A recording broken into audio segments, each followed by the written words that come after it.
नमस्कार, आदाब, सलाम, नमस्ते, सत श्री अकाल। कैसे हैं आप सब?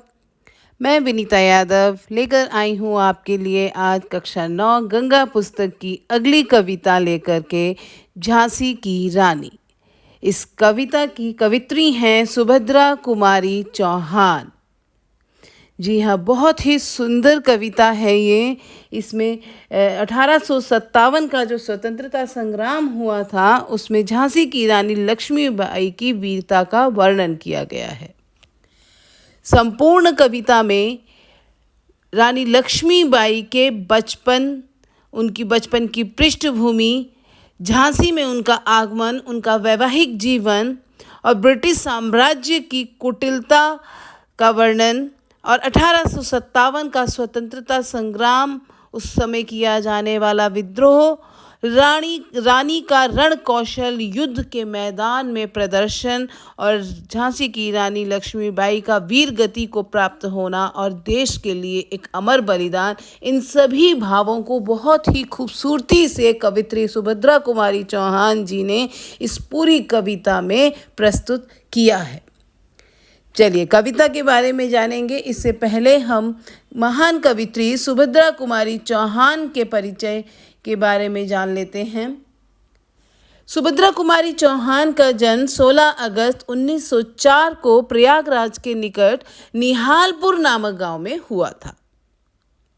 बचपन से ही वे कविताएं रचने लगी थीं। उनकी रचनाएं राष्ट्रीयता की भावना से परिपूर्ण थी। इनके पिता ठाकुर रामनाथ सिंह शिक्षा के प्रेमी थे और उन्हीं की देखरेख में इनकी प्रारंभिक शिक्षा भी हुई।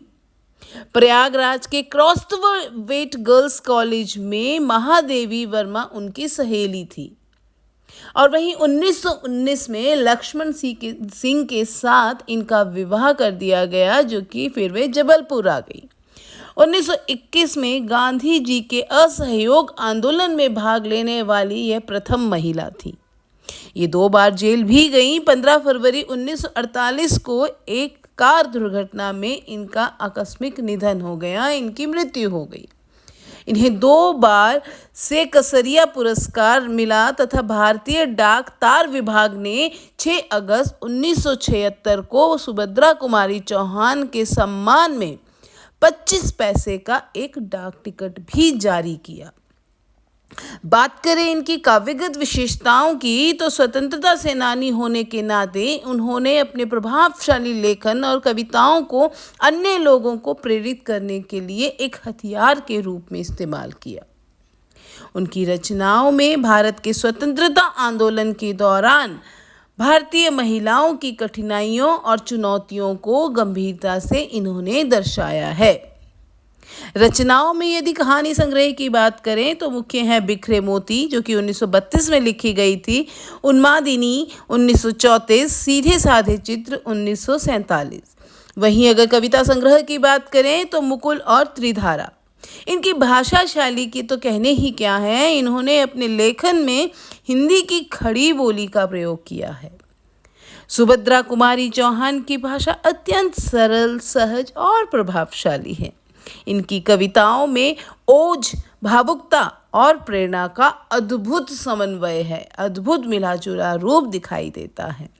उन्होंने अपनी रचनाओं में ऐसी भाषा का प्रयोग किया है जो सामान्य जनता को आसानी से समझ में आ जाती है। इनकी शैली में देशभक्ति और वीरता की भावना विशेष रूप से दिखाई देती है। यही भावना आपको दिखाई देगी इस कविता में झांसी की रानी, जिसको पढ़ते हुए और समझते हुए अपने आप एक देशभक्ति का भाव, एक जोश हमें अपने अंदर नजर आने लगेगा। यही खासियत है सुभद्रा कुमारी चौहान की कविताओं की, उनकी और रचनाओं की। तो इस कविता में, झांसी की रानी कविता में, सुभद्रा कुमारी चौहान की ये बहुत प्रसिद्ध कविता मानी जाती है और इसमें 1857 के स्वतंत्रता संग्राम की पृष्ठभूमि पर यह कविता लिखी गई है। 1957 की क्रांति भारतीय स्वतंत्रता संग्राम का एक अविस्मरणीय अध्याय माना जाता है और यह कविता रानी लक्ष्मीबाई के जीवन वृत्त, उनके संघर्ष, विद्रोह से हमारा ओजपूर्ण साक्षात्कार कराती है। यह कविता वीरता उत्साह और देश प्रेम की भावना से ओतप्रोत है। यह पाठकों में जोश और साहस का संचार तो करती ही है तथा देश के प्रति गर्व एवं स्वतंत्रता के लिए समर्पण की भावना भी जगाती है। कविता की कथात्मक शैली और गेयता इसे और अधिक जीवंत एवं प्रभावशाली बनाती है। तो इसी तरह से अब हम शुरुआत करते हैं झांसी की रानी कविता की। तो इसके कई काव्यांश हैं, इसलिए कुछ खंडों में काव्यांश को विभाजित किया गया है और कुछ भागों में ये पूरी कविता पूरी हो पाएगी। ठीक है, तो सबसे पहले प्रथम काव्यांश हम शुरू करते हैं। सिंहासन हिल उठे राजवंशों ने भ्रिकुटी तानी थी, बूढ़े भारत में भी आई फिर से नई जवानी थी। गुमी हुई आज़ादी की कीमत सबने पहचानी थी, दूर फिरंगी को करने की सबने मन में ठानी थी। चलिए पहले इतना समझते हैं। सिंहासन का अर्थ है राजगद्दी और भ्रिकुटी शब्द आया है प्रथम पंक्ति में जिसका अर्थ है भौं, भौहें। गुमी शब्द आया है यानी खोई हुई। ठीक है, तीसरी पंक्ति में आप देख रहे हैं ना, गुमी हुई आज़ादी की कीमत सबने पहचानी थी, तो गुमी शब्द का अर्थ है खोई हुई, जो आज़ादी उस समय खो चुकी थी। कीमत अर्थात मूल्य, किसी चीज़ की कीमत समझना। ठीक है, फिरंगी शब्द का अर्थ अंग्रेज़ों से है। ठानी थी मतलब निश्चय किया था। चलिए तो बात करते हैं। अंग्रेज़ों की गलत नीतियों से देशी शासक वर्ग चिंतित था। ठीक है, उस समय हमारा देश क्या था, गुलाम था, अंग्रेज़ों का शासन था और अंग्रेज़ जैसी चाहे उलट सुलट गलत सलत नीतियां चलाते थे और लोगों को, भारतीयों को वो माननी पड़ती थी। ठीक है, अपने शोषण और अपमान से राज परिवारों की जो भौएं हैं क्रोध से तन गई थी, क्योंकि भारतीय लोग इतना उनका अत्याचार सह रहे थे जो कि उनको बिल्कुल भी पसंद नहीं था, उनकी मर्जी के खिलाफ सब कुछ हो रहा था। तो वो सब इस अत्याचार, इस व्यवहार, अंग्रेज़ों के इस व्यवहार के खिलाफ काफ़ी क्रोध में थे, इसलिए उनकी जो भौएं थी वो क्रोध के कारण तनी हुई थी। वर्षों की गुलामी ने जिस भारत को बूढ़ा और कमज़ोर कर दिया था, उसमें भी जवानी का नया जोश हिलोरे मारने लगा था। यानी अब लोगों को आज़ादी की कीमत समझ में आने लग गई थी। सबको अपनी खोई हुई स्वतंत्रता का महत्व समझ में आने लगा था। सबको अब आज़ादी की मांग थी। सब अब आज़ादी पाना चाहते थे। फिरंगियों को, अंग्रेज़ों को अपने देश से दूर भगा देने का भाव सबके मन में उठकर आ रहा था। ठीक, अब आगे देखें।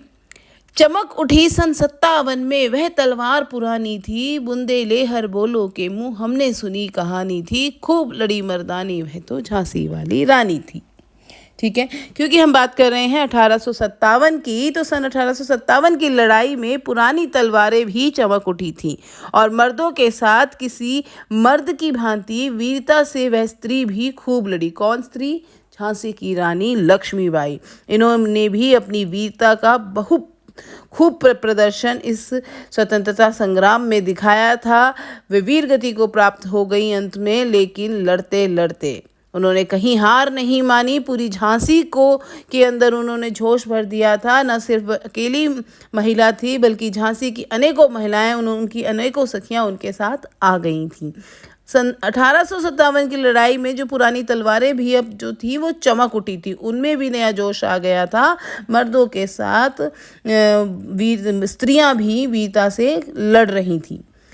जो झांसी की रानी थी वीरता से लड़ने वाली, बुंदेले हर बोलो के मुँह, बुंदेले से मतलब है बुंदेलखंड से। ठीक है, बुंदेलखंड के जो लोग थे वो सभी, क्योंकि बुंदेलखंड के ही रहने वाली थी झांसी, तो बुंदेलखंड के जो लोग थे वो सभी झांसी की रानी की वाहवाही कर रहे थे। इसीलिए बार बार कविता में लिखा गया है बुंदेले हर बोलो, क्योंकि बुंदेलखंड के हर एक व्यक्ति के मुंह से ये कहानी सुनी जाती है, झांसी की रानी की वीरता की कहानी, जो मर्द की वीरता बताई जाती है, लेकिन यहाँ झांसी की रानी लक्ष्मीबाई की वीरता की कहानी बुंदेलखंड के प्रत्येक व्यक्ति के मुख से सुनाई देती है।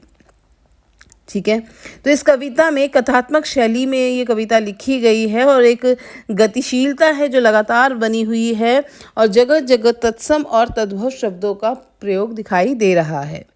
मानवीकरण अलंकार का प्रयोग है। चलिए अब अगले काव्यांश में चलते हैं। कानपुर के नाना की मुंहबोली बहन छबीली थी, लक्ष्मीबाई नाम पिता की वह संतान अकेली थी। नाना के संग पढ़ती थी वह, नाना के संग खेली थी, बरछी ढाल कृपाण कटारी उसकी यही सहेली थी। वीर शिवाजी की गाथाएं उसको याद ज़बानी थी, बुंदेले हर बोलो के मुंह हमने सुनी कहानी थी, खूब लड़ी मर्दानी वह तो झांसी वाली रानी थी। जी, मुंह बोली मतलब जिसको हम अपने मुंह से कह करके किसी को बहन मान लेते हैं, या कोई कहते हैं कि वो मेरा मुंह बोला भाई है या मुंह बोली बहन है। तो इसी प्रकार जो कानपुर के जो नाना साहिब थे, उन्होंने लक्ष्मीबाई को अपनी बहन, मुंह बोली बहन बनाया हुआ था और उन्होंने उसे नाम दिया था छबीली। छबीली मतलब सुंदर, तो वो छबीली नाम से लक्ष्मीबाई को बुलाते थे। ठीक है। संतान का अर्थ होता है औलाद, कृपाण मतलब छोटी तलवार, और गाथाएं यानी कहानियाँ। तो समझते हैं इस काव्यांश का अर्थ। झांसी की रानी लक्ष्मीबाई अपने पिता की इकलौती संतान थी और बचपन में ही उसे नाना साहिब, यानी जिन्होंने इनको लक्ष्मीबाई को अपनी मुँह बोली बहन बना रखा था, बचपन से ही वो उसे छबीली कहते थे। वे उसे अपनी बहन मानते थे और जो लक्ष्मीबाई थी वो देखने में भी बहुत सुंदर थी। ठीक है। वे नाना के साथ ही पढ़ती थी और नाना के साथ ही खेलती थी। ठीक है। बचपन में खेलना कूदना सब कुछ वो नाना के साथ ही करती थी। नाना ने उसको मुँह भोली बहन बना रखा था, तो और छबीली के नाम से वो उसको बुलाते थे। उनके माता पिता के द्वारा लक्ष्मीबाई नाम उन्हें दिया गया था। ठीक है। आगे देखें, उनकी दोस्तों में केवल अब लक्ष्मीबाई के खेल कूद के साथी कौन थे? उनके साथी थे बरछी, ढाल, तलवार और कटार। ये सब हथियार उनके साथी थे। वो कोई गुड्डे गुड़ियों का खेल नहीं खेलती थी, वो बल्कि उनके खेल के साथी बरछी, ढाल, तलवार, कटार थे। शिवाजी की वीरता की गाथाएं उसे जुबानी याद थी। ठीक है। वीर शिवाजी की गाथाएं उसको याद जुबानी थी, मतलब जो वीर शिवाजी की जो वीरता की गाथाएं हैं वो लक्ष्मीबाई को मुंह से, मतलब मुंह जुबानी याद थी। वो इतनी बचपन से ही देशभक्ति का भाव उनके अंदर इतना अधिक था कि उनको वीर शिवाजी, जो महान देशभक्त और स्वतंत्रता सेनानी माने जाते हैं, जिन्होंने अपने क्षेत्र के लिए स्वराज्य की प्राप्ति के लिए इतना संघर्ष किया था और उसे प्राप्त किया था, तो उनके द्वारा किए गए संघर्ष की प्रत्येक गाथा जो थी लक्ष्मीबाई को मुँह जुबानी याद थी। ठीक है। तो बुंदेलखंड के हर बोले कहते थे कि वह एक महान योद्धा थी जो युद्ध में मर्दों की भांति लड़ी। ठीक है। इस प्रकार बार बार ये पंक्तियां दोहराई जा रही हैं, जिसका अर्थ ये है, बुंदेले हर बोलो के मुंह हमने सुनी कहानी थी, मतलब बुंदेलखंड के हर व्यक्ति के मुख से रानी लक्ष्मीबाई की वीरता, जो कि मर्दों के समान लड़ी थी, उसकी कहानी बुंदेलखंड के हर व्यक्ति के मुख से सुनने को मिलती है। ठीक है। चलिए, तो इस काव्यांश को भी कथात्मक शैली में ही लिखा गया। पूर्ण कविता को कथात्मक शैली में लिखा गया है, क्योंकि इसमें पूरी कविता में रानी लक्ष्मीबाई के जीवन की कथा को काव्य के रूप में दिखाया जा रहा है। ठीक है। चलिए, तो अगले काव्यांश की तरफ चलते हैं। लक्ष्मी थी या दुर्गा थी वह स्वयं वीरता की अवतार, देख मराठे पुलकित होते उसकी तलवारों के वार। ठीक है। अब यहाँ पर क्या है, अवतार शब्द आया है, जिसका मतलब है किसी देवता का मनुष्य आदि के रूप में जन्म लेना। पुलकित मतलब खुश होना। ठीक है। अभी पहले इन दो पंक्तियों का अर्थ समझ लेते हैं। यहाँ पर कहना मुश्किल है कि रानी लक्ष्मीबाई वो कोई रानी थी या लक्ष्मीबाई उनका नाम था, या फिर वो किसी दुर्गा या किसी देवी का अवतार मानी जाती हैं। इसमें प्रथम पंक्ति में कहा है कि लक्ष्मी थी या दुर्गा थी वह स्वयं वीरता की अवतार, मतलब जब वो युद्ध भूमि में, रणभूमि में उतरती थी तो ऐसा लगता था कि उनके अंदर दुर्गा माँ विराजमान हो गई है। इसीलिए इस पंक्ति में उनकी तुलना दुर्गा माता से की जा रही है। ठीक है। आगे देखें, उसकी तलवारबाजी मराठों में प्रसन्नता की लहर भर देती थी। देख मराठे पुलकित होते उसकी तलवारों के बार। जब रणभूमि में आकर के रानी लक्ष्मीबाई अपनी तलवार चलाती थी, तलवार के वार करती थी, तो जो मराठे लोग हैं वो सब इनकी तलवारबाजी देखकर अत्यंत हर्ष से फूले नहीं समाते थे। प्रसन्नता की लहर उनके अंदर दौड़ जाती थी। अगली पंक्ति देखिए, नकली युद्ध व्यूह की रचना और खेलना, खूब शिकार, सैन्य घेरना, दुर्ग तोड़ना, ये थे उसके प्रिय खिलवाड़। अब यहाँ पर उनके प्रिय खेल की बात की गई है कि वो किस प्रकार के खेलना पसंद करती थी रानी लक्ष्मीबाई। तो यहाँ बताया गया है कि नकली युद्ध और युद्ध में जो व्यूह की रचना की जाती है, शिकार करना, सेना घेरना, किले तोड़ना, यही बचपन में रानी के प्रिय खेल माने जाते थे। ठीक है, स्टापू खेलना, लंगड़ी टांग खेलना और गुड्डे गुड़ियों के खेल खेलना, ये उनके खेल नहीं थे, बल्कि उनके प्रिय खेल तो ये नकली युद्ध और व्यूह की रचना, शिकार करना, सेना घेरना, किले तोड़ना, यही उनके प्रिय खेल थे। ठीक है, आगे देखिए, महाराष्ट्र कुल देवी उसकी भी आराध्य भवानी थी, बुंदेले हर बोलों के मुंह हमने सुनी कहानी थी, खूब लड़ी मर्दानी वह तो झांसी वाली रानी थी। तो वो है रानी लक्ष्मीबाई जो थी, वो महाराष्ट्र की कुल देवी माँ दुर्गा की भी पूजा किया करती थी। यानी भवानी माँ भी दुर्गा माता को ही कहा जाता है।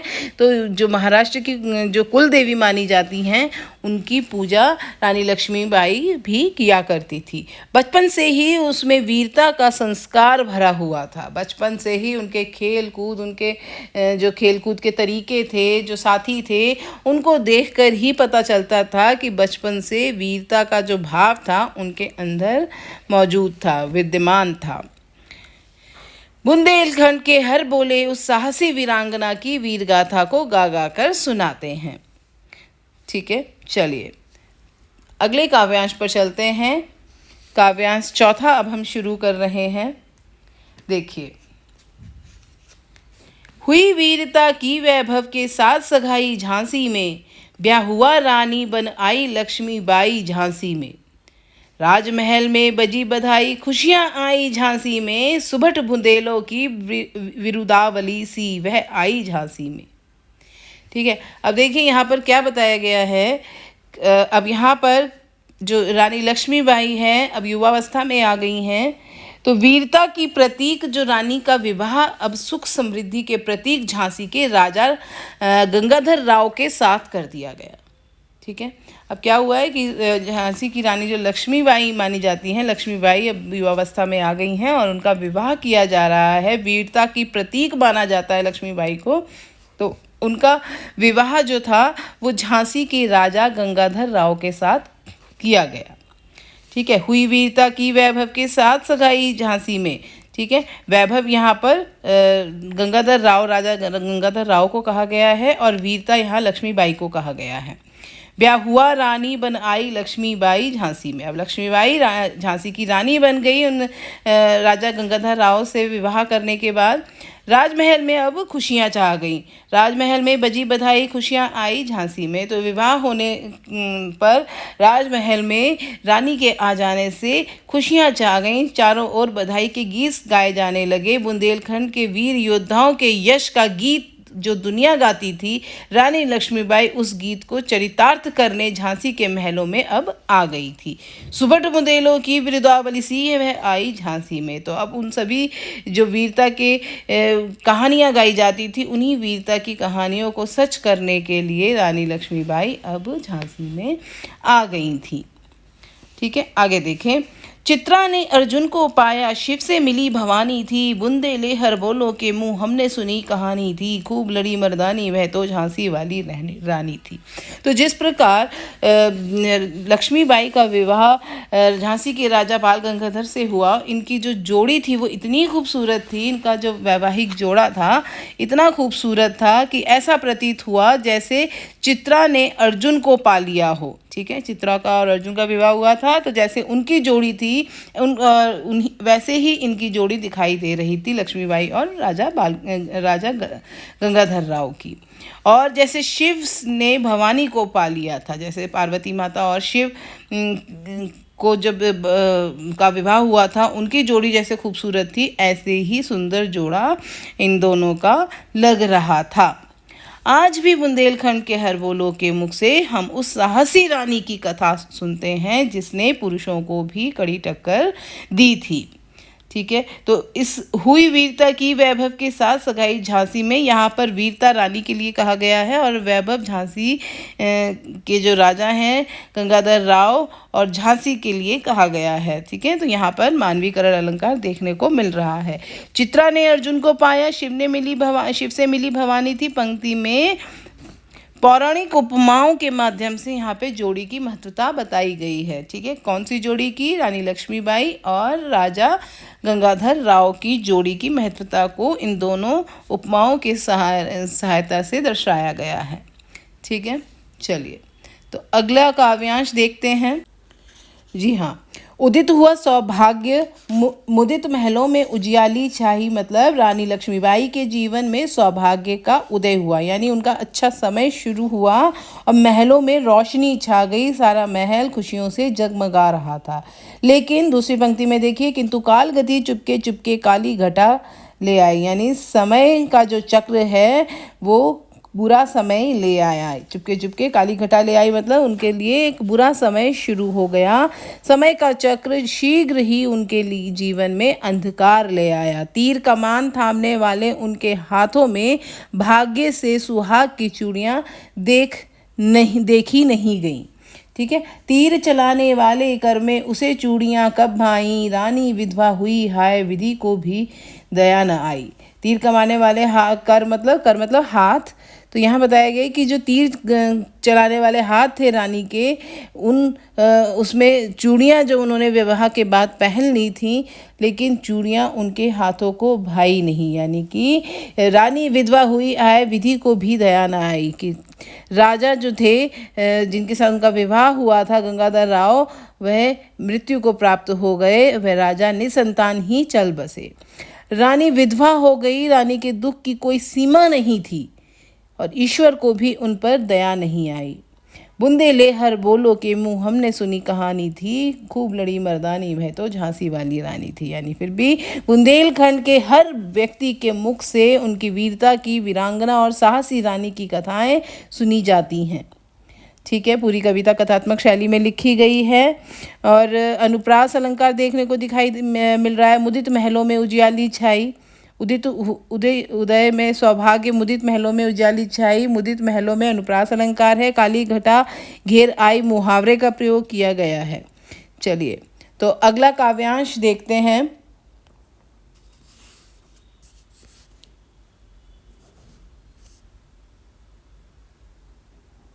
बुझा दीप झांसी का तब डलहौजी, मन में हर्ष आया, राज्य हड़प करने का उसने यह अच्छा अवसर पाया। तो अब क्या हुआ कि जब राजा की मृत्यु हो गई, निसंतान ही राजा मर गए, तो अब लॉर्ड डलहौजी जो था अंग्रेजी शासक, उसको लगा कि अब तो झांसी राजा से विहीन हो गई है, बहुत अच्छा मौका है झांसी पर अपना राज जमाने का। तो इसी कारण उनकी मृत्यु पर, राजा की मृत्यु पर जो लॉर्ड डलहौजी था वो मन ही मन बहुत ही हर्षाया, यानी बहुत ही खुश हुआ। राज्य हड़प करने का उसने यह अच्छा अवसर पाया। उसे लगा कि झांसी राज्य को हड़पने का, हासिल करने का यही सबसे अच्छा अवसर उसे मिला है। हर्षाया शब्द आया है जिसका अर्थ है बहुत खुश होना। हड़पना शब्द से अर्थ है छल से किसी भी चीज़ को हासिल करना। ठीक है, आगे देखें। फौरन फौजे भेज दुर्ग पर अपना झंडा फहराया, लावारिस का वारिस बनकर ब्रिटिश राज्य झांसी आया। तो अब क्या है, उसने समझा कि राज्य को हड़पने का ये अच्छा मौका है। उसने तुरंत ही सेनाएं भेजकर झांसी के किले पर अपना झंडा फहरा दिया और स्वयं को उस राज्य का अधिकारी घोषित कर दिया। किसने? लॉर्ड डलहौजी ने। उसने राजा के मरते ही ये समझ लिया कि अब तो महिलाएं ही महिलाएं हैं उस राज्य में, अब ये जो राज्य है अब तो ये मेरा ही है। इसने अपना तुरंत जाकर भेज करके अपना झंडा फहरा दिया और वहाँ का शासक अपने आप को घोषित करवा दिया। जिसका क्योंकि अब वहाँ ना तो जो राजा था वो निसंतान वाला था, उनका कोई संतान भी नहीं थी जो ये कहा जा सके कि उनका उत्तराधिकारी है वो राज्य संभालेगा, तो ऐसा भी कुछ नहीं था। इसीलिए लॉर्ड डलहौजी ने तुरंत अपना अधिकार जमाने का प्रयत्न किया। ठीक, आगे देखें। अश्रुपूर्ण रानी ने देखा झांसी हुई बिरानी थी, बुंदेलहर बोलों के मुंह हमने सुनी कहानी थी, खूब लड़ी मर्दानी यह तो झांसी वाली रानी थी।